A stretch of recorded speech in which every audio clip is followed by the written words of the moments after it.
যার নাম আল্লাহ নিছেন যে ইন্নাল্লাহ আমারানি আন আকরা আলাই, সে এত বড় উপরে উঠে গেছে যে নবীজি বললেন আকরাউহুম লিকিতাবিল্লাহ উবাই ইবনে কাব, আল্লাহর কিতাবের লেফটেন্যান্ট জেনারেল, বুঝেননি? লেফটেন্যান্ট জেনারেল সবচেয়ে বড় পদ ধারী কে? উবাই ইবনে কাব। কেন? আল্লাহ পাক নাম নিছেন। উনি বলতেছেন আল্লাহ সম্মানই লাগ, আল্লাহ আমার নাম নিছেন বইলা ও বাকা কান্না শুরু করছে। নবীজি বললেন আকরাউহুম লিকিতাবিল্লাহ উবাই ইবনে কাব। আব্দুল্লাহ ইবনে মাসউদ তারে নবীজি পড়ে শুনেছে। পড়ে শোনার বরকত কি হয়েছে? হযরত হুযায়ফা রাদিয়াল্লাহু তাআলা আনহুকে জিজ্ঞেস করেন উলামায়ে কেরাম, আমার মাথায় যে কথা আসে আমি সেই কথাই বলি। হযরত হুযায়ফা রাদিয়াল্লাহু তাআলা আনহুকে জিজ্ঞেস করতেছে লোকজন, ফতোয়া জিজ্ঞেস করতে, মাসলা জিজ্ঞেস করতে কার কাছে যাব? নবীজি নাই, আবু বকর নাই, ওমর নাই, কার কাছে যাব? হযরত হুযায়ফা তখন বললেন লাকাদ আলিমাল মাহফুজুন মিন আসহাবি রাসূলিল্লাহ সাল্লাল্লাহু আলাইহি ওয়াসাল্লাম আন্না আকরাবাহুম সামতান ওয়া দাল্লান ওয়া হাদিয়ান বিরাসূলিল্লাহ সাল্লাল্লাহু আলাইহি ওয়াসাল্লাম। সবাই বলেন সাল্লাল্লাহু আলাইহি ওয়াসাল্লাম। আব্দুল্লাহ ইবনে মাসউদ, নবীজির মাহফুজ সাহাবীরা জানে যে নবীজির সবচেয়ে নিকটতম, তার তৌরাত তরিকের দিক থেকে, তার হেদায়েতের পথের দিক থেকে, তার আদত ও আখলাকের দিক থেকে নবীজির সবচেয়ে কাছের আব্দুল্লাহ ইবনে মাসউদ। তোমরা আব্দুল্লাহ ইবনে মাসউদের কাছে যাও। জোরে বলেন না সুবহানাল্লাহ। ওই আব্দুল্লাহ ইবনে মাসউদ কোরআন শরীফ নবীজির কাছ থেকে শুনে শিখছেন বিশেষভাবে। তখন উনি হযরত উসমান গনি কোরআন শরীফ যখন জমা করলেন, বললেন সবাই নুসখা আমার কাছে দিয়ে দাও। দিয়ে দেওয়ার পরে উনি সব আগুন দিয়ে জ্বালাই দিয়েছেন, শুধু একটা কেরাত বাকি রাখছেন। আব্দুল্লাহ ইবনে মাসউদ তার নুসখা দেয় না। সাগরেদরা কয় সবাই দিল, আপনি দিবেন না? কয় না, দিব না। কেন? আল্লাহ পাক বলছেন ওমাইয়াগলুল ইয়াতি বিমা গাল্লা ইয়াউমাল কিয়ামাহ, যে কোনো খিয়ানত করবে খিয়ানত সাথে নিয়ে কিয়ামতের দিন উঠবে। এই কোরআন শরীফের নুসখা আমি এটা খিয়ানত করলাম, খলিফার কাছে দিলাম না, তা আমি আশাবাদী এইটা বগলে নিয়ে হাসরের ময়দানে আল্লাহর সামনে হাজির হব। দার কিয়ামত হর কাছে দর দস্তে আরদ নামায়ে মন্নিজ হাজির মিশাম মুসহাফি হাদা দর বগল। কিয়ামতের দিন যে যা পারে আল্লাহর দরবারে নিয়ে হাজির হবে। আমি এই মুসহাফ নিয়ে আল্লাহ পাকের দরবারে হাজির হব। আমাদের পুঁজি কি? আমাদের পুঁজি হলো এই যে আমি নূর হুসাইন কাসেম হিসেবে জুদা সুদা করছি। ওই যে আব্দুল্লাহ ইবনে মাসউদের নাম নিলাম, আব্দুল্লাহ ইবনে মাসউদের নামের আগে কোনো সাইকুল হাদিস নাই, আল্লামা নাই, কাল্লামা নাই। এদিক ওদিক তাকাইও না, এদিক চাই, মনোযোগ দিয়ে শুন। কার নাম নিতেছি, কি সমস্ত নাম আসতেছে, এই নামগুলো মহব্বত নিয়ে, আজমত নিয়ে এদের কথা শুনবো। একটা কথা দেরে লাগিয়ে গেলে আল্লাহ জীবনের মোড় পাল্টাই দিবে, জীবনের মোড় পাল্টাই দিবে। আব্দুল্লাহ ইবনে মাসউদ রাদিয়াল্লাহু তাআলা আনহু হ্যাংলা পাতলা ছিলেন, একদম চিকনা চাকনা। উনি তখনও মুসলমান হন নাই, বকরি চড়াইতেছেন। কিন্তু আল্লাহ পাকের ওনার ভিতরটা খুব পছন্দ। যার ভিতর ভালো, কোনো না কোনো সময় আল্লাহ পাক নিজে হাতে ধরে তাকে হেদায়েতের পথে নিয়ে আসে। ভিতরে যার খাবাসাত, সে মাদ্রাসার ভিতরে থেকেও বাইরে চলে যায়, সে মসজিদের ভিতরে থেকেও সে জাহান্নামের পথে চলে যায়। সে আলেমের সন্তান হওয়ার পরেও সে গুমরাহির পতাকা বরদার হয়ে যায়। সে বড় ইসলামী দলের লিডার হওয়া সত্ত্বেও বাতিলের শিকার হয়ে যায়। যার ভিতরের মধ্যে কি থাকে? খাবাসাত থাকে। আর যার ভিতর সুন্দর থাকে আল্লাহ পাক তারে কিভাবে নিয়ে যায়। তো উনি বকরি চড়াইতেছেন, রাখাল, এক কাফেরের চাকরি করেন। উনি নিজেও কাফের, নিজেও মুসলিম। ওই সময় ওনার পাশ দিয়ে যাইতেছেন নবীজি আবু বকরকে সাথে নিয়ে। আবু বকর তো ছায়া সঙ্গী, নবীজি যেখানে যাইতেন ছায়ার মতো সঙ্গে থাকতেন, কোনো সময়ের জন্য আলাদা হইতেন না। তো যাইতে সময় খিদে লাগছে, তা আমি তো খিদে লাগলে ওনার কাছে বলবো না আমার খিদে লাগছে, কারণ ওনার সাথে আমার খাই খাতে নেই। কিন্তু খিদে লাগলে আমি সুলাইমানকে বলবো খিদে লাগছে। কেন ওর সাথে আমার ফ্রি সম্পর্ক। নবীজির খিদে লাগছে, বললেন আবু বকর পেটে খুব খিদা, কিছু খাইতে হবে, কি করা যায়? দেখলেন যে ওই ছেলেটা বকরি চড়াইতেছে, তো বললেন কি ওরে গিয়ে বলো একটা বকরির থেকে একটু দুধ দোয়াই দেখে আমরা খাই। তো হযরত আবু বকর সিদ্দিক গিয়ে বলছেন, এ বাবা তোমার ওই বকরির থেকে একটু দুধ দোয়াই দাও, আমরা খাবো। উনি বললেন আমি কেমনে দেবো, আমি তো রাখাল চাকর, আমি তো মালিক না। আজ থেকে মাস 3-4 আগে গোপালগঞ্জের থেকে ঢাকায় আসতেছি, একটা হোটেল আছে সাম্পান, মৌলানা চিনবেন গোপালগঞ্জের। তো সাম্পানের ওখানে মসজিদে নামাজ পড়লাম। এ আব্বাজান নিচের দিকে তাকাইও না, মোবাইল দেখো না, মোবাইল পকেট তুই আমার দিকে তাকা, এই কামটা করো। তা সাম্পানে নামাজ কালাম পড়ে এরপরে খাইতে যাব। তো এক লোক কয় কিন্তু হুজুর মিষ্টি আছে, ভালো মিষ্টি নেবেন? মিষ্টি থাকলে তো আমি মিষ্টি পছন্দ করে নিব, দেও তো ভালো মিষ্টি 1 কেজি। নিয়ে আসছে 1 কেজি। এমন কয় যে হুজুর নেন, কত দাম? পয়সা লাগবে না। ওকে তুমি কি মালিক? না। তুমি কি কর্মচারী না? কাহা। তুমি কে মিষ্টি দেও? তোমার মালিক দিলে দিতে পারে, দাম কত বলো? ধমক দিলাম। পরে সে বললো দাম 400 টাকা। আমি 400 টাকা দিয়ে দিলাম।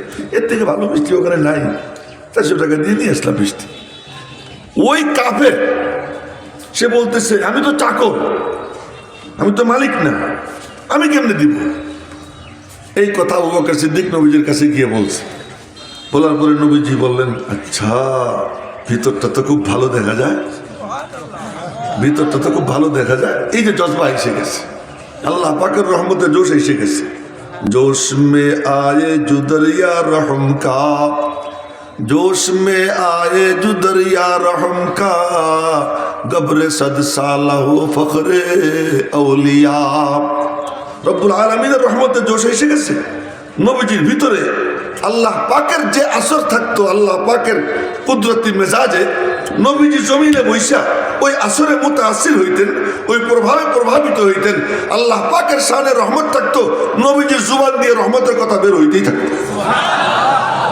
আল্লাহ পাকের মেজাজের মধ্যে রাগ থাকতো, নবীজির জুবান দিয়ে রাগের কথা বের হইতেই থাকতো। তার 2-1টা এক্সাম্পল বলতেছি। নবীজি কখনো কখনো বলতেন যে ওমিয়া ওই রোজাদারদের যদি কেউ ইফতার করে না, তা ইয়া আল্লাহ তাআলা ওই রোজাদারের এক এক অঙ্গের বিনিময়ে তার এক এক অঙ্গকে জাহান্নাম থেকে মুক্তি দিয়ে দেবে। সুবহানাল্লাহ, ভালো করে কয় না, একটু ভালো করে কয় না। আর ওই যে 2 হাত বাইন্দে বুঝলে তুমি ডাইনে ভাবে তাকাইতেছো, আর ডাইনে ভাবে তাকাবো না। ডাইনে ভাবের কথা কইতে গেলে অন্য কোনো ওয়াজই হবে না। এখন শুধু এতটুকু কথা কেউ এদিক ওদিক তাকাইয়েন না। আবার এক সময় বলতেছেন কি সুবহানাল্লাহ, লা ইয়াদখুলুল জান্নাহ মান কানা ফি কলবিহি মিসকালু হাববাতিন মিন খারদালিন মিন কিবরিন, লা ইয়াদখুলুল জান্নাহ মান কানা ফি কলবিহি মিসকালু হাববাতিন মিন খারদালিন মিন বুখলিন। যার অন্তরে সামান্যতম কৃপণতা আছে ও জান্নাতে যাবে না, যার অন্তরে সামান্য অহংকার আছে সে জান্নাতে যাবে না।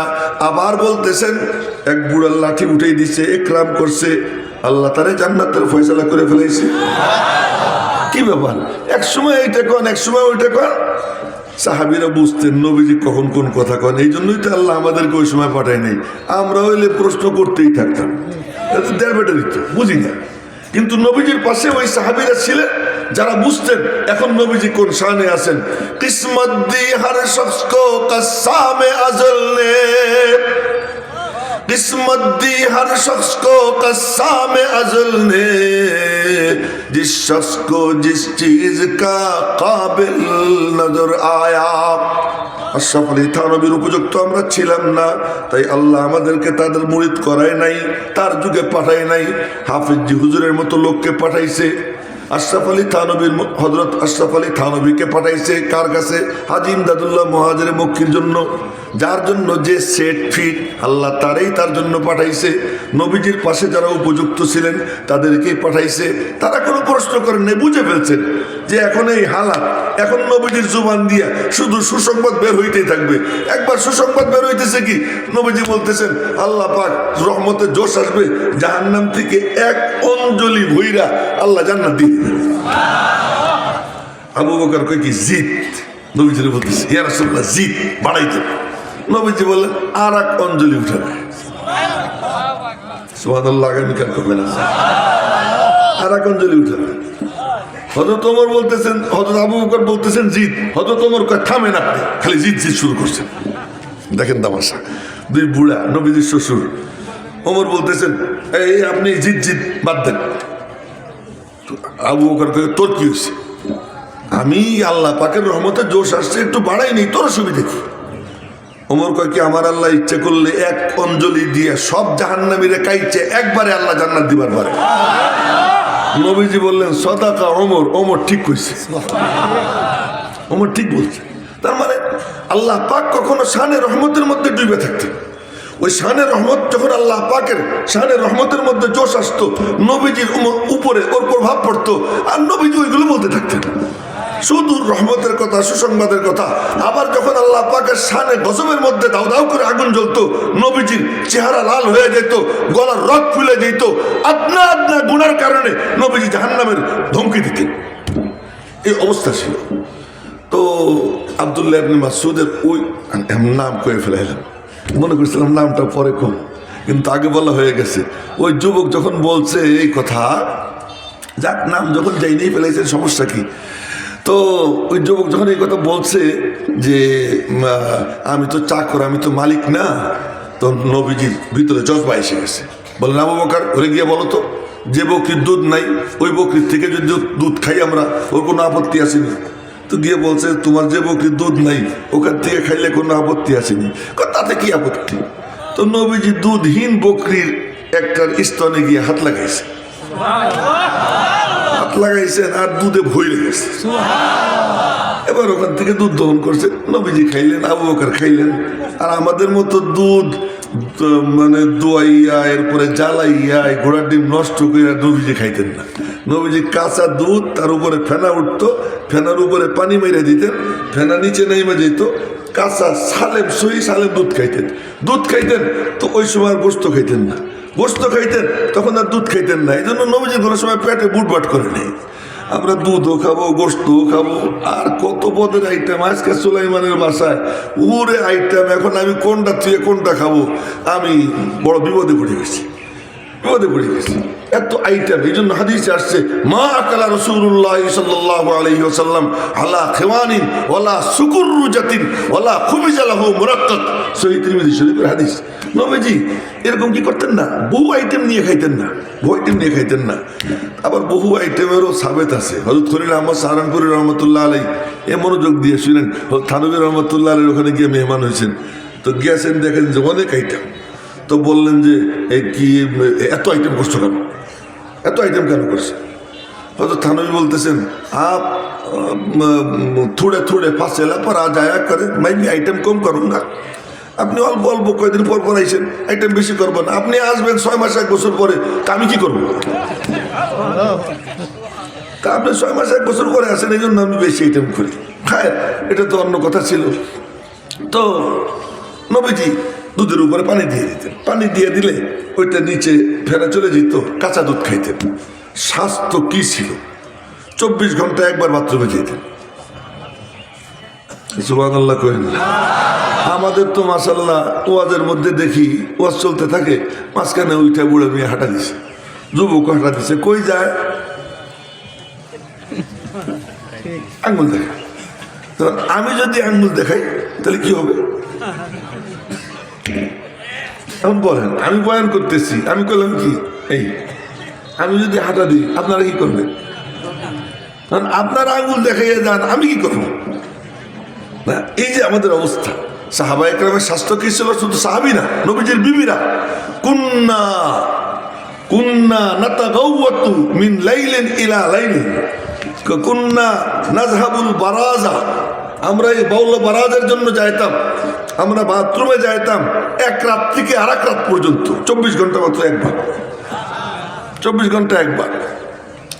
তো ওনাদের ফিটনেস এমন ছিল কেন? খাইতেন কম, আবার খাইতেন সলিড। এখনো যে সমস্ত বুড়ে আছে না, এদের স্বাস্থ্য ওনার থেকে ভালো। কি তাই? ঠিক, আমি কি ঠিক কইতেছি? আমি তো ঠিকই কইতেছি, যাই না শুনেই কইতেছি। এই বুড়ারা যখন মুসাফা করে চাপ দেয়, আমি দেখি ও মা আমার থেকে অনেক বেশি শক্তি বুড়া, এমন ভাবে চাপ দেয়। বুড়াদের স্বাস্থ্য ভালো, ভালো ভালো খাইছে। যাই হোক, তো নবীজি দুধ খাইলেন, আবু বকরও খাইলেন এবং উনারেও দিলেন। এই দৃশ্য দেখে হা করে দেখা পরে কয় আশহাদু আল্লাহ ইলাহা ইল্লাল্লাহ ওয়া আশহাদু আন্না মুহাম্মাদুর রাসূলুল্লাহ, সাথে সাথে মুসলমান হয়ে গেছে। মুসলমান হয়ে নবীজির সঙ্গে গেছেন। দেখেন ডিগ্রি কারে কয় কথা বলতেছিলাম। আজকে আমার বড় ভালো লাগছে হলো এটা যে আমার উস্তাদ আল্লামা নূর হুসাইন কাসেমি রহমতুল্লাহ আলাই এবং আল্লামা কাদিম মুতাসিমুল্লাহ রহমতুল্লাহ আলাই এই দুইজনের নাম দিয়ে বলছে, আমি ওনাদের সাগরেদ। এইটা আমার বড় খুশি লাগছে। আল্লামা লেখা দেখে একটু খুশি লাগে না, সত্যি বলতেছি, এটা মিশা কথা। এই যা লেখছে আল্লামা, এই আল্লামা ইয়াহিয়া মাহমুদ, এরপরে আল্লামা অমুক, এগুলো মিশা কথা। কি আর আল্লামা, আল্লামা এত সোজা। পরে কোনোদিন দেখা হইলে আবার মনে মনে ভাববে হুজুর আগামী দাওয়াত চাইতেছি।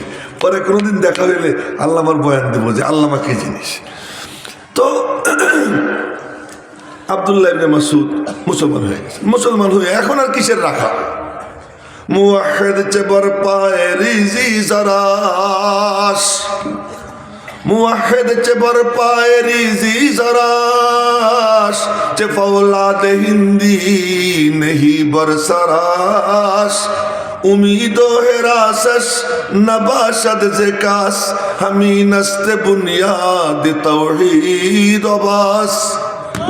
যার সিনার মধ্যে তাওহীদ এসে যায় তার আর কোনো ঠেকাঠেকি থাকে না, কার কোনো ইতিহাস থাকে না, কারো কোনো মুখাপেক্ষিতা থাকে না। তখন তার মধ্যে আর মালিকের মাঝখানে কোনো পর্দা থাকে না, ডাইরেক্ট আল্লাহ পাকের সাথে তার সম্পর্ক কায়েম হয়ে যায়। তো এবার আব্দুল্লাহ ইবনে মাসউদ ওই রাখালগিরি ছেড়ে দিয়া নবীজির কাছে গেছে। শুনেন মনোযোগ দিয়া, এ পিচ্ছি তোরাও মনোযোগ দিয়ে শুনিস, পরস্পরের কথা কইস না। আমি কিন্তু তুই পাগড়িওয়ালা তোরেও দেখছি, এদিক ওদিক তাকাইছিলি, এদিক ওদিক তাকাবি না। এখন নবীজির কাছে গেছেন, নবীজি দেখতেছেন ভিতরটা তো সাংঘাতিক, যোগ্য ছেলেটার ভিতরটা খুব ভালো। আরে চামড়ার কালার দিয়ে বুঝি নজর কাড়া যায়, মোটা হয়ে বুঝি নজর কাড়া যায়। বাইতুল মুকাররমের ক্ষতি এতটুক, কতটুক, এতটুক। এই আমি দাঁড়াইলে আমার এখানে হবে, আমারে নিচে নিয়ে বাইতুল মুকাররম, তারা নিয়ে গেছে। কি জন্য? ভিতরে জিনিস আছে। হ্যাঁ, তো কি জিনিস দিয়ে নজর কাড়া যায়? हुस्न पर आशिक नहीं हो, आशिक हो इन चार पर, रफ्तार पर, गुफ्तार पर, नाज पर, अंदाज पर। চামড়া দিয়া দৃষ্টি আকর্ষণ করা যায় না, মোটা হয়ে দৃষ্টি আকর্ষণ করা যায় না। পাকিস্তানে এক দেড় ব্যাটারি আছে 25 মন ওজন, বেশি না। ওজন কত? 25 মন। তো 25 মনটা দেখতে কে যায়? কিন্তু মুফতি তকি উসমান হিসাব আসুক, দেখেন তো কে কে যায়। হ্যাঁ, পান খাইতেছে, এখান দিয়ে খোয়ার, এখান দিয়ে খোয়ার, এই চলতেছে। কিন্তু পঙ্গপালের মতো মানুষ তারা কি দেখতে যায়? কি ভিতরে জিনিস আছে, ওই জিনিস যার থাকে সে দামি হয়।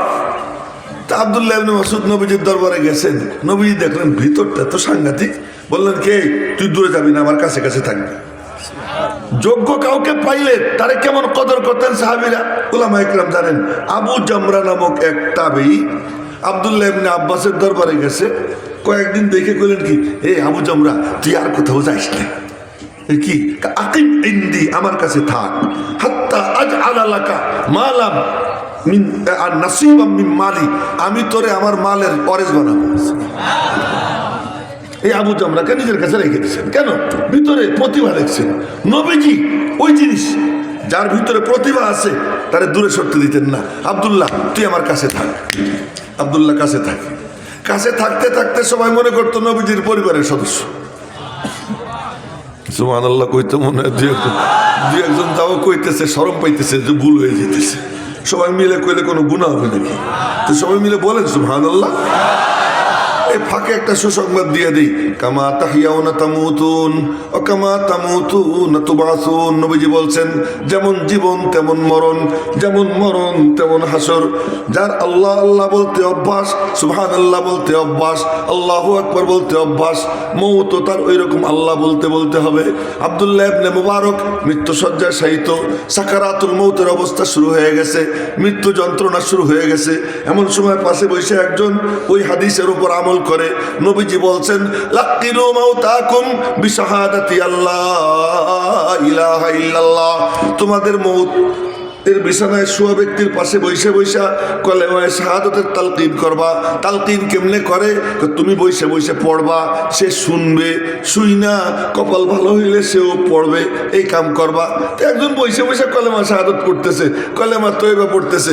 আব্দুল্লাহ ইবনে মুবারক কয়, আশহাদু আল্লা ইলাহা ইল্লাল্লাহ ওয়া আশহাদু আন্না মুহাম্মাদার রাসূলুল্লাহ, লা ইলাহা ইল্লাল্লাহ মুহাম্মাদুর রাসূলুল্লাহ। এটা বলার পরে আবারও বলতেছে আশহাদু আল্লা ইলাহা ইল্লাল্লাহ। আব্দুল্লাহ ইবনে মুবারক, এই চুপ কর,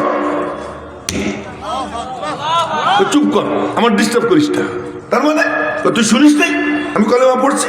তুই শুনছি তো আমার ডিস্টার্ব করিস কেন?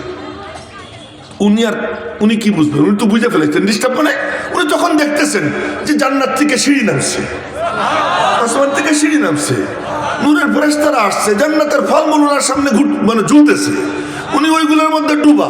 নবীজির ইন্তেকালের সময় সাহাবীরা পাশে বসে বসে গল্প সল্প করে, একটু ঝগড়াঝাটি করে। নবীজি বললেন যে তোমরা ওঠো তো, এখান থেকে ওঠো, দাউনি, আমার ছাড়ো, ছেড়ে তোমরা দূরে যাও। ফাল্লাযী আনা ফীহি খায়রুম মিম্মা তাদউনানি ইলাইহি। আমি যা যা বলতেছি ম্যাক্সিমাম বুখারী শরীফের হাদিস। আমি যার মধ্যে এখন ডুবা, এটা তোমরা যেদিকে আমার ডাকতেছো তার থেকে অনেক ভালো। আব্দুল্লাহ ইবনে মুবারক বলতেছেন আমি যেটার মধ্যে ডুবা আছি এইটা এখন তোরা যা করতেছিস এর থেকে অনেক ভালো, আমার কেন ডিস্টার্ব করিস? তো জীবন যেমন মরণ তেমন। তো জীবন যদি কারো হয় সুবহানাল্লাহর উপরে, জীবন যদি হয় আলহামদুলিল্লাহর উপরে, জীবন যদি হয় নামাজে আল্লাহু আকবরের উপরে তাকবীরে তাহরিমা, জীবন যদি হয় রুকুতে গিয়ে আল্লাহু আকবর বলে সুবহান রাব্বিয়াল আযীমের উপরে, জীবন যদি হয় সিজদায় গিয়ে সুবহান রাব্বিয়াল আলার উপরে, তো হবেটা কি? কবরে গিয়ে প্রথম প্রশ্ন করবে মার রব্বুকা। ইন্তেকালের সময় ব্যথা পাবে, তখন সেই ব্যথার সময় কাউকে না কাউকে তো ডাক দেয়। যখন ব্যথা লাগে, বাচ্চার যখন ব্যথা লাগে ডাক দেয় মাগো। বাচ্চার যখন ঘুম আসে ডাক দেয় মাগো। তখন বাপরে চেনে না, কাউরে চেনে না। আল্লাহর বান্দা বান্দি যে আল্লাহ আল্লাহ বলতে অভ্যস্ত হয়, যখন ব্যথা পাবে তখন একটা ডাক দিবে আল্লাহ গো, তখন আল্লাহ বলে উঠবে। তো সাকারাতুল মউত যখন শুরু হবে তখন যার মনে চায় যে আমার মুখ দিয়ে আল্লাহ বের হোক, সেজন্য দুনিয়াতে স্বাভাবিক অবস্থায় সুবহানাল্লাহ, আলহামদুলিল্লাহ, লা ইলাহা ইল্লাল্লাহ, আল্লাহু আকবার এটা বলতে যেন অভ্যস্ত হয়ে যায়। এটা বলতে যদি অভ্যস্ত হয় তখন অটোমেটিক তার মুখ দিয়ে এটা বের হবে। তা আব্দুল্লাহ ইবনে মাসউদ নবীজির পরিবারের সদস্য হয়ে গেছে। এখন একদিন কয় কি, ইয়া রাসূলুল্লাহ, সার্টিফিকেট কারে কথাই বলতেছিলাম, ইয়া রাসূলুল্লাহ কি আপনার যখন সফরে যান তা আপনার জুতা জুড়ে আমারে দিয়ে, আপনার জুতা আমি পাবো, কাচ্চা নিস। কয়েকদিন পরে কয় কি, অজুর পানির লুটাটাও আমারে দেন না, কাচ্চা নেই, বালিশটাও আমারে দেন। অজুর পানির লুটা, জুতা, বালিশ, এই তিনটা নবীজির সাথে সাথে নিয়ে ঘোরে। নবীজির জুতা পায়ে থাকে, বাকি দুইটা ওনার কান্দে থাকে। যখন কোনো রুমে ঢুকেন তো জুতা জোড়া উনি ধরে, আর কাউকে ধরতে দেয় না। এই তিন জিনিস। এখন নবীজির ইন্তেকালের পরে উনি পড়াইতে বসছেন।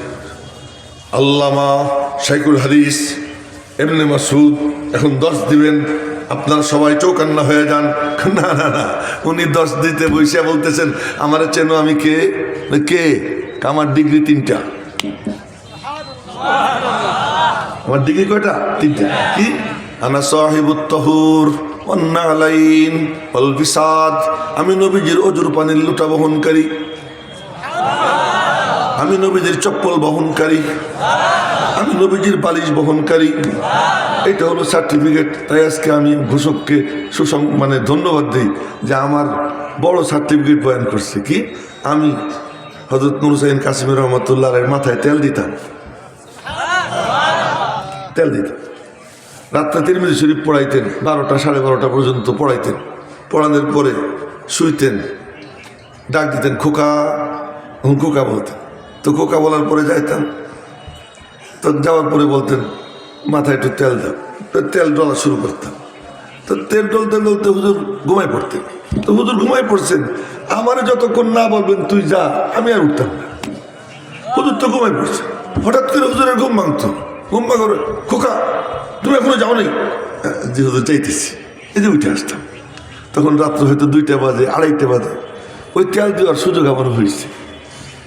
এই যে আমার পুঁজি, এই পুঁজির কথা আজকে কইছে, আমার বড় ভালো লাগছে। এই জন্য ঘোষকরে আমি ধন্যবাদ দিতেছি। আর সব আলেমের উচিত তার জিন্দেগির পুঁজি কি, আমি আমার উস্তাদের জুতো সোজা করছি। এবং আমরা যারা সাধারণ ভাই, আমাদের পুঁজি কি, যে আমি খতিব সাহেবের সাথে একসাথে বসে খাওয়া দাওয়া করছি, আমি তারে আমার বাড়িতে দাওয়াত দিয়ে খাওয়াইছি, আমি এক আলেমের জুতা সুতা করছি, আমি এক আলেমরে আমার অটোতে চড়াইয়া আমি এখান থেকে পাইকর থেকে নিয়ে আমি কোথায় পৌঁছে দিছি, আলেঙ্গায় পৌঁছে দিছি। এই যে জিন্দেগির পুঁজি, এই পুঁজিগুলো বড় পুঁজি। এইটা হলো সার্টিফিকেট। আল্লামা আর শাইখুল হাদিস, এটা কোনো সার্টিফিকেট না, সার্টিফিকেট এইগুলো। এই জন্য আমি ধন্যবাদ দিচ্ছি। আমি আপনাদের সামনে তেলাওয়াত করছি কোরআনে কারিমের ওই সূরা, যে সূরা আশা করি সবার মুখস্থ আছে। খুব কম বদনসিব এমন আছে যার এই সূরা মুখস্থ নেই। আমি কি বেঠিক কইতেছি না? আমি তো ঠিকই কইতেছি না। খুব কম জন আছে যার এই সূরা মুখস্থ নেই। সবাই মনে মনে বলবে এই সূরা কেন পড়ল? এই সূরা এই জন্য পড়লাম, এই সূরা এমন সূরা যে এই সূরা যদি কেউ 10 বার পড়ে জান্নাতে তার জন্য একটা ঘর তৈরি হয়ে যায়। এই সূরার তাফসির মুসনাদে আহমদের মধ্যে আসছে। মুসনাদে আহমদে এই সূরার তাফসির আসছে। সেই তাফসিরটা আমি পড়ি, ওই যে ওখানে রেকর্ড হবে। কেউ যদি পারে শুনে মুখস্থ করবে, আর মনোযোগ দিয়ে শুনলে মুখস্থ হয়েও যায়। তার আর এক প্রমাণ হলো, আমি পড়াই হলো বুখারী শরীফ আর মিশকাত শরীফ। রিয়াজুস সালিহিন পড়াই না। রিয়াজুস সালিহিনে কঠিন কঠিন হাদিস আছে, ভালো কঠিন কঠিন হাদিস আছে। একদিন আমার ওযু নাই, নিচে বসা, ওরা থাকে 7 তলায়। ওই ক্লাসের ছাত্র 2 জন আজকে আছে আমার সাথে। ওদেরকে জিজ্ঞেস করে দেখেন আমি সহি কইতেছি না গলত কইতেছি, ওরা সাক্ষীও আছে। তো ওদেরকে আমি খবর দিছি তোরা নিচে আয়, তোরা আস। তা আমার ওযু নাই, এখন ওইটা ওযু করতে গেলে টাইম নষ্ট হবে, তার কারণ আসরের নামাজের টাইম কাছাকাছি এসে গেছে। তা আমি বললাম কি তোরা দাঁড়াই থাক, আমি চেয়ারে বসা, নিচে বসলে ওরা বসে গেলে কিতাব নিচে পড়ে যায়, আর হাদিসের কিতাব নিচে রেখা আমি উপরে বসবো, ভালো দেখায় না। তোরা দাঁড়া, কিতাব ধরে দাঁড়াইস, হাদিস পড়। আমি কিতাব ধরি না, ওজো নেই। তোরা হাদিস পড়ছে, আমি মনোযোগ দিয়ে শুনছি। 3 লাইন না 4 লাইন এক হাদিস, দেখলাম সাথে সাথে আমার মুখস্থ হয়ে গেছে। আর এক হাদিস, 2 হাদিস পড়াইলাম। 2 হাদিস ওরা পড়লো, আমি শুনলাম, মুখস্থ করে তাৎক্ষণিক পড়াইলাম।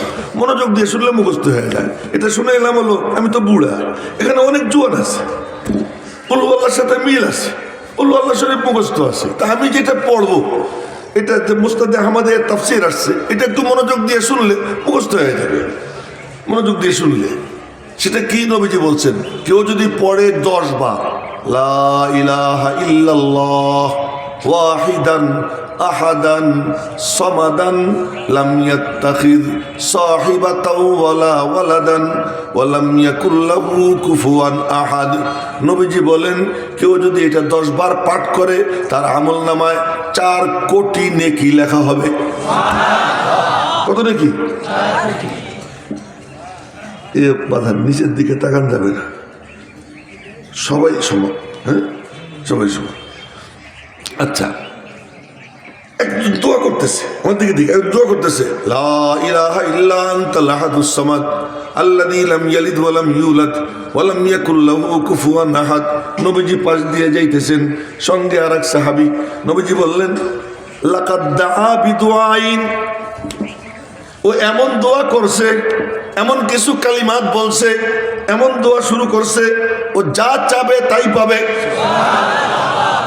ও যা চাবে তাই পাবে। এ কুল হুয়াল্লাহু আহাদ এত দামি, এত দামি। এই এমন সূরার সূরা নবীজি দিনের নামাজ শুরু করতেন এই সূরা দিয়া, শেষও করতেন এই সূরা দিয়া। শুরু করতেন এই সূরা দিয়ে কেমনে? এই সূরা ফজরের নামাজের 2 রাকাত সুন্নত, প্রথম রাকাতে কুলিয়া, দ্বিতীয় রাকাতে কুল হুয়াল্লাহ। কি ব্যাপার? আগে কুলিয়া পরে কুল হুয়াল্লাহ, আগে খালি করো পরে ভরো। কুলিয়া আইয়ুহাল কাফিরুন দিয়ে খালি করে, কুল হুয়াল্লাহু আহাদ দিয়ে ভরে, কুলিয়া আইয়ুহাল কাফিরুন দিয়ে পাক করে, কুল হুয়াল্লাহ দিয়ে আতর লাগায়। জোরে কন্যা সুবহানাল্লাহ। কুলিয়া আইয়ুহাল কাফিরুন দিয়ে পাক করে, তাখলিয়া আনির রাজায়েল, আবর্জনা থেকে মুক্ত করে। কুল হুয়াল্লাহু আহাদ তাওহীদের নূর দিয়া নিজেরে সাজায়, নিজেরে সুন্দর করে। ও মেরে মোহতারাম ভাইও, এই জন্য আগে কুলিয়া তারপরে কুল হুয়াল্লাহ। কুলিয়া আইয়ুহাল কাফিরুন মানে আমি আপসহীন, দেড় ব্যাটারির দল বলে কুলিয়া ইউহাল কাফিরুন মানে আপোষকামী, লাকুম দীনুকুম ওয়ালিয়া দিন, যার যার দিন তার তার, ধর্ম যার যার, উৎসব সবার। না না না, এর অর্থ হলো তোর সাথে আমার কোনো আপোষ নাই, আমি আপোষহীন। আপোষহীন যখন হয় তখনই আল্লাহর সাহায্য আসে। মাঝখানে অন্য কথা মনে পড়ে গেল, তাই বলে ফেলাই। শেষের 10টা সূরা, এই 10 সূরার মধ্যে নবীজির জিন্দেগির পুরা সিরাত, নবীজির পুরা জিন্দেগি আল্লাহ এই 10 সূরার মধ্যে বয়ান করছেন। সূরা ফিলের মধ্যে নবীজির জন্ম তারিখ, সূরা কুরাইশের মধ্যে নবীজির বংশ পরিচয়, সূরা মাউনের মধ্যে নবীজির আর্থ সামাজিক অবস্থা, নবীজির সময়কালীন সামাজিক কালচার কি ছিল এই কালচার, সূরা কাউসারের মধ্যে নবীজির শান মান, সূরা কাফিরুনের মধ্যে নবীজির অবস্থান। নবীজি বলছেন, হে তোরা যা বললি তা তো শুনলাম, তোরা যদি পারিস আসমান থেকে সূর্য আইনা আমার ডান হাতে রাখবি আর চন্দ্র আইনা আমার বাম হাতে রাখবি, তারপরে হতো আমি আমার কথার থেকে নড়ব না। আপোষহীন যখন হবা তখন আমি আল্লাহ নুসরত করব। ইযা জা নাসরুল্লাহি ওয়াল ফাত। আপোষহীন হইলে পরে সাহায্য আসে। আমাদের সাহায্য কেন আসে না? আমি আজকে গিয়ে অমুকের হাত ধরি, কালকে গিয়ে তমকের পাও ধরি, আজকে অমুকের সাথে আপোষ করি, কালকে তমকের সাথে আপোষ করি। ইউটিউব খুললে, ফেসবুক খুললে একই মুখ, দুই কথা, মনে হয় যেন মুখ না, ওটা একটা বাথরুম, ওটা একটা পায়খানা, ওটা কোনো মুখ না। যে আজকে এক কথা বলতেছে, একটু পরে আর এক কথা বলতেছে। এটা কোনো ইসলাম মুসলমানের শান না। মুসলমান যা বলবে, ইসলামের ধারক বাহক যা বলবে, একবার বলার পরে সে বলবে যে দুনিয়া কিয়ামত হয়ে যেতে পারে, আমার কথার থেকে আমি নড়ব না। নবীজিকে আল্লাহ বলছেন তুমি আপোষহীন হও, আপোষহীন হইলে আমার নুসরাত আসবে। আর আপোষহীন হয়েছেন, তারপরে আল্লাহ মহাবিজয় দিয়েছেন। মহাবিজয় দেওয়ার পরে এখন বলতেছেন কি শত্রুতা করবেই, তো করলে তাদের পরিণতি আবুল আহাবের পরিণতি হবে। একবার একটু আল্লাহু আকবার কওয়া গেল না? আপোষহীন হইলে আল্লাহ সাহায্য করবেন, আর ওই সাহায্যের পরে শত্রুতা যারা করবে তাদের পরিণতি তা হবে যা আবুল আহাবের হয়েছে। আবুল আহাবের পরিণতি যখন আল্লাহ করে দিবে, এখন একটু দেল খুলে বলো কুল হুয়াল্লাহু আহাদ, বলেন কুল হুয়াল্লাহু আহাদ আল্লাহুস সামাদ লাম ইয়ালিদ ওয়া লাম ইউলাদ ওয়া লাম ইয়াকুল লাহু কুফুয়ান আহাদ। দেল খুইলা আল্লাহর তাওহীদের কথা কও। আলহামদুলিমান কাদ্দারা খাইরাও ওয়া খাবালা ওয়াশ শুকরু লিমান সাওয়ারা হুসনা ওয়া জামালা ফরদুন সামাদুন আন সিফাতিল খালকি বারিউ রব্বুন আযালিয়ুন খালাকাল খালকা কামালা লা শিবহা ওয়ালা মিসলা ওয়ালা কুফুয়া লি মাওলা লা বিলদা ওয়ালা ওয়ালিদালা আম্মা ওয়া খালা লা জিদ্দা ওয়ালা নিদ্দা ওয়ালা হাদ্দা লি মাওলা আল আনা কামা কানা ওয়ালা ইয়ালকা জাওয়ালা। এমনি কয়েকটা শের কইলাম, এগুলোর ব্যাখ্যা করার কোনো সময় নেই। একটু জোরে সোরে বলেন আল্লাহু আকবার। তো বলছিলাম কুল হুয়াল্লাহ সূরা কেন পড়লাম, বলে এখন তেল খুলে বলো কুল হুয়াল্লাহু আহাদ।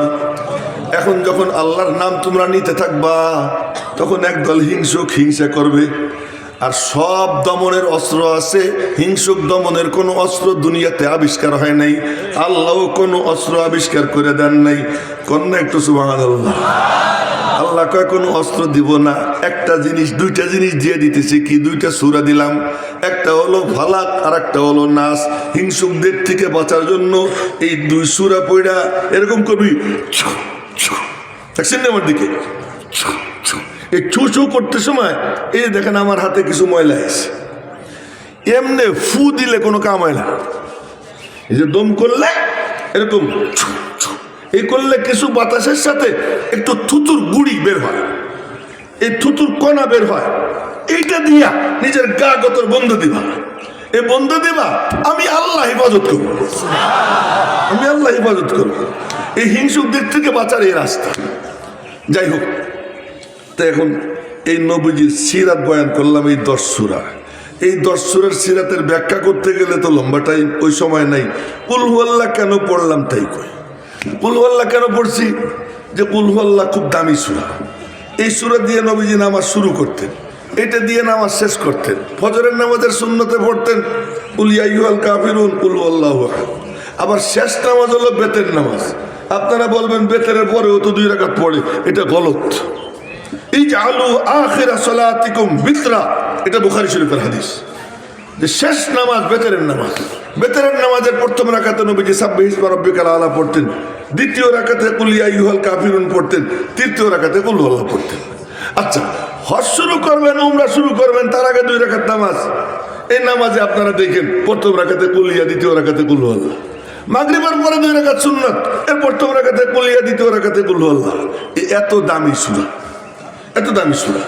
এই সূরা এমন সূরা, কেউ যদি এটাকে মহব্বত করে, এই মহব্বত তারে জান্নাতে পৌঁছে দিবে। এটা বুখারী শরীফের হাদিস। মসজিদে কুবার ইমাম, তাও কোন জায়গা? যেখানে সেখানে। প্রথম মসজিদ লা মসজিদুন উসসিসা আলা তাকওয়া মিন আউয়াল ইয়াউম, ওই মসজিদে কুবা। শনিবার দিন পায়ে হাইটা কেউ যদি মসজিদে কুবায় গিয়া 2 রাকাত নামাজ আদায় করে, আল্লাহ পাক তার আমল নামায় একটা কবুল উমরার সওয়াব দান করে দেয়। এমন মসজিদ। ওই মসজিদের ইমাম নবীজি নিয়োগ করছেন। ওই ইমাম সাহেবের সিস্টেম কি ছিল? বুখারী শরীফের হাদিস। নামাজে দাঁড়াই এই আলহামদুলিল্লাহ শরীফ পড়ি, সূরা একটা পড়ে কুল হুয়াল্লাহ, নাহলে কুল হুয়াল্লাহ পড়ে একটা সূরা, মানে কুল হুয়াল্লাহ পড়বেনি হার রাকাতে। মুসল্লিরা ধরছে, ভাই তোর তো কুল হুয়াল্লাহ সারে না, আরো এক সূরা পড়িস। ভাই কুল হুয়াল্লাহ পড়, নাহলে অন্য সূরা পড়। কয় যে ভাই আমার নামাজ এমনি চলবে, পছন্দ হইলে ইমাম রাখ, নাহলে বদলাই দে। আমি ইমামত ছাড়বো, কুল হুয়াল্লাহ ছাড়বো না।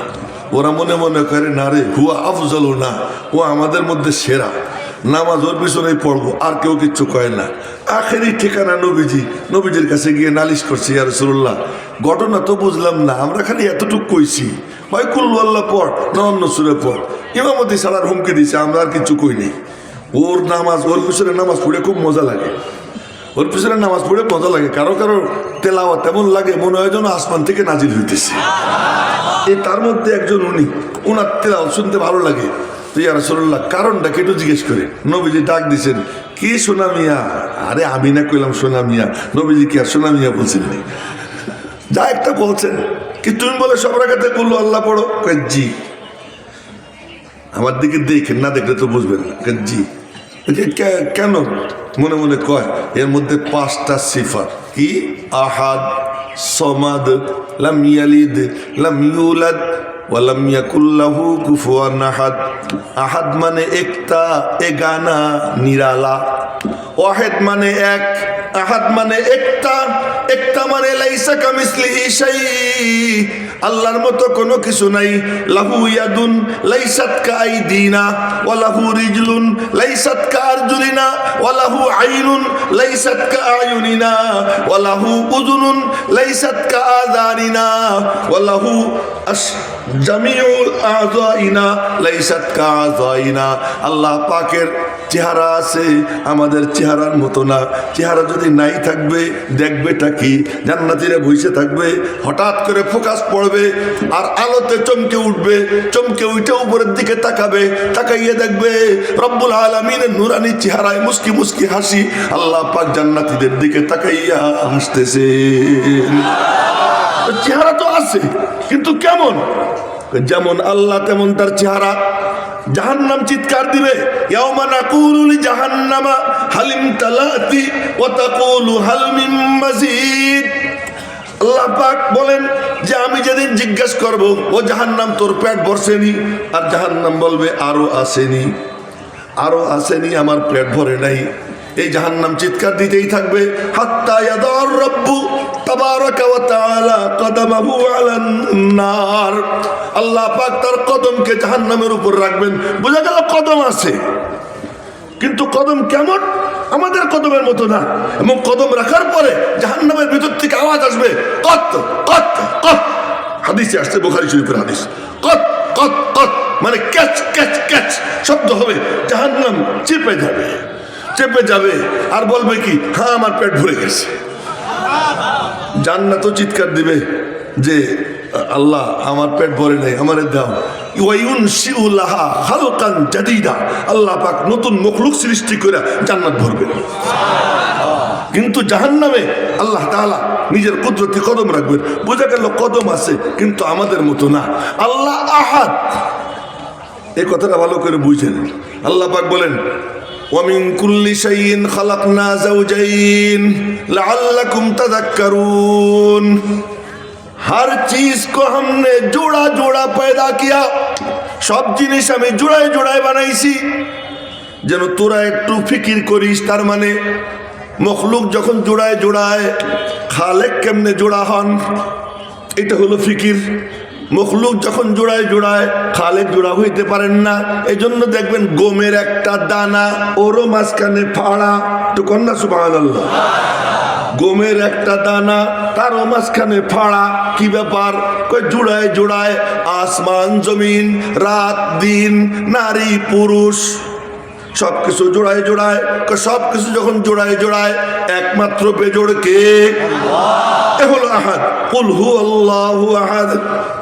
ওরা বলে কি যে وقالت اليهود عزير ابن الله وقالت النصارى المسيح ابن الله وقالوا اتخذ الله صاحبة وولدا। ওই খ্রিস্টানরা বলে আল্লাহর বিবি মারিয়াম আল্লাহর ছেলে ঈসা, ইহুদিরা বলে উজায়ের আল্লাহর ছেলে। আল্লাহ পাক বলেন এর মধ্যে যারা বলবে আমি আল্লাহ এক, তো আল্লাহ তাদের উপরে এত খুশি হয় যখন বলে না না না, আমার আল্লাহর কোনো ছেলে নাই, আমার আল্লাহর কোনো সন্তান নাই, আমার আল্লাহ বাপ না, আমার আল্লাহ কারো সন্তান না। এ যখন বলে আল্লাহ পাক, তকুল হু আল্লাহ, এটা হলো আল্লাহর পাকিজাগির বয়ান। পুরো সূরার মধ্যে কেবলমাত্র আল্লাহ পাকের সিফাত। নবীজি জিজ্ঞেস করলেন তুই এই সূরা এত পড়িস কেন, সব রাকাতে পড়িস কেন? মনে মনে কয় কি এই সূরার মধ্যে 5টা সিফাত, এই সিফাতের দিকে যখন তাকাই ওই সিফাতের আয়নায় আমি আমার আল্লাহকে দেখতে আরম্ভ করে দিই। এই জন্য ইন্নি উহিব্বুহা, আমি কুল আল্লাহকে মহব্বত করি। নবীজি তখন তার জুবান নড়ে উঠে। নবীজির জুবান নড়া মানে কি? উন কাহা নেহি কাহনা বি হ্যায় কুরআন কা জৈসা। তার হা বলাও কোরআন, তার না বলাও কোরআন। কোরআন চুপ থাকে, নবীজি বলে। এই জন্য কোরআনকে বলে কোরআনে সাকেত, নবীজিকে বলে কোরআনে নাতিক। নবীজি বলতা হুয়া কোরআন, আর কোরআনে করিম চুপচাপ কোরআন। কোরআনে করিম নীরব কোরআন, আমার নবী সরব কোরআন। নবীজির জুবান দিয়ে যা বের হয় তা কোরআনই। আল্লাহ পাক বলেন ওমা ইয়ানতিকু, তার মানে নবীজি নাতিক। বলেন না সুবহানাল্লাহ। নবীজি নাতিক, নবীজি বলনেওয়ালা, নবীজি সরব। নবীজির জুবান যখন নড়ে, রব্বুল আলামিন বলেন জুবান নড়ে তার, কথা বলি আমি আল্লাহ। তো নবীজি বললেন হুব্বুকা ইয়াহা আদখালাকাল জান্নাহ, তুমি যে মোহাব্বত করো এই সূরাকে, এইটা তোমার জান্নাতে পৌঁছে দিয়েছে। তো জোরে কন্যা সুবহানাল্লাহ। ইউদখিলুকা না কয়ে কয়ে আদখালাকা, ইউদখিলুকা মানে পৌঁছে দিবে, আদখালাকা মানে পৌঁছে দিছে। সে এখনো জমিনে, জান্নাতে পৌঁছে দিয়েছে। তার মানে তোমার জান্নাতে যাওয়া এতটা নিশ্চিত, মনে করো তুমি জান্নাতে পৌঁছে গেছো, এতটা নিশ্চিত। মেরে মোহতারাম ভাই, এই সূরা কেন পড়লাম? এই জন্য পড়লাম যে কোরআনে কারিমে ছোট ছোট 3টে সূরা। একটা সূরা হলো ওয়াল আসর, আর একটা ইন্না আতাইনা, আর একটা কুল হু আল্লাহ। এই 3 সূরা এখন একেবারে 1 মিনিটের মধ্যে শেষ করবো। সেটা হলো যে আসমান ও জমিনের মূল ফ্যাক্টর 3টা। এক ফ্যাক্টর হলেন আল্লাহ, বলেন কে? জোরে বলেন কে? আর এক পুরা কায়নাতের বর হলো মানুষ, বর দুলাভাই, দুলামিয়াকে মানুষ। তো মানুষ হলো দুলামিয়া। আল্লাহ পাক বলেন ওয়াসাখখারা লাকুম মা ফিস সামাওয়াতি ওয়া মা ফিল আরদি জামিআ, আসমান ও জমিনের কুল মখলুকাতকে আমি তোদের খাদেম বানিয়ে দিয়েছি। সবগুলা খাদেম। খাদেমের এক ব্যাখ্যা মাথায় আসছে, কইলে সবাই হাইসে দিত, কিন্তু বলার টাইম নেই। তো এখন সব খাদেম, এই আসমান ও জমিনের সব মখলুক খাদেম। মানুষ জমিনে, আল্লাহ কোথায়? আল্লাহ আরশের উপরে। আল্লাহ কয় তোরা আমার সাথে মেশ, আমার সাথে মিশে যা। কেমনে মিশবো? এজন্য আমি মানে ফার্সিতে বলি তু কুজা মান কুজা, তুমি কোন আরশে আযীমের উপরে, আমি কোন ধরাতলে, আমি কোন জমিনে, তুমি কোন আরশে আযীমের উপরে, তোমার সাথে কেমনে মিশবো? রব্বুল আলামিন বলেন ইন্না আতাইনাকাল কাউসার। এই সাহেবে কাউসার মুহাম্মদুর রাসূলুল্লাহ বলেন না সাল্লাল্লাহু আলাইহি ওয়াসাল্লাম। সবাই বলেন সাল্লাল্লাহু আলাইহি ওয়াসাল্লাম। উনাকে দিয়ে দিলাম, উনার কাছে যে যাবে সে আমার কাছে আসবে। উনি তো নাই, কার কাছে যাব? নবীজির নবুয়ত হলো ডবল। সব নবীদের নবুয়ত সিঙ্গেল, নবীজির নবুয়ত ডবল। ওই ডবল নবুয়তের দায়িত্ব যারা পালন করে, দ্বিতীয় পর্ব যারা পালন করতেছে, আল উলামা ওয়ারাসাতুল আম্বিয়া, এদের সঙ্গে যারা মিশবে আল্লাহ পাক অবিচ্ছিন্ন ধারায় তাদেরকে নবীজির সঙ্গে মিশিয়ে দিবেন। আর ওই আলেম তৈরির ফ্যাক্টরি হলো কি? মাদ্রাসা। যারা মাদ্রাসার সাথে মহব্বত রাখবে, এর বরকতে উলামা ইকরামের সাথে মহব্বত হবে, আল্লাহ পাক তাদেরকে নবীদের সঙ্গে জুড়ে আল্লাহর সঙ্গে জুড়বার তৌফিক দিয়ে দেবে আল্লাহ পাক রব্বুল আলামিন। এই কথা ইনকমপ্লিট রয়ে গেল, যতটুক মাথায় ঢেলে দিয়েছেন বলেছি। ফাইনা সাবতু ফামিন আল্লাহ ওয়াইন আখতাতু ফামিন্নী ওয়া মিনাশ শাইতান ওয়া মা আলাইনা ইল্লাল বালাগ। আসসালামু আলাইকুম ওয়া রাহমাতুল্লাহি ওয়া বারাকাতুহু।